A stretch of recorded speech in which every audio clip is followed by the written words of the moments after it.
pesos na halagang product. Tapos, kinancel ko siya para madagdagan yung sa wallet. Alam, gets mo? Wow! Tapos, kaya madami. Order ka ng item na good for that. Oo, para umabot ko ng 55. So, yun, ang ginawa ko. So, napaka-life-changing talaga siya manangyari sa buhay mo, no?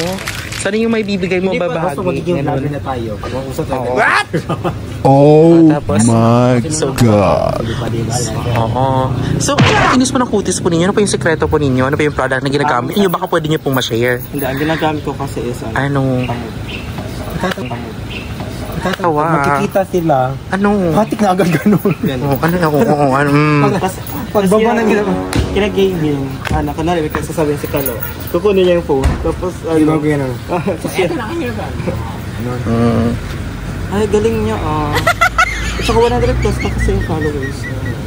So, kayo bibigyan ng pagkakataon na maging vlogger, ano yung gusto nyong content na mga vlog ninyo para atin naman pong ma-share sa ating mga viewers? Oo. Sa akin talaga ito yung tungkol kay God.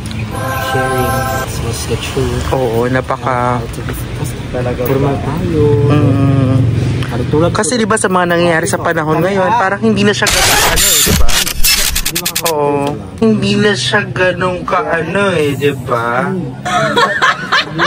Oo. Tulad ko, like, si Mama Mary, ako na susunod. Uy, huwag ganun. Pati ang mukha ko dyan.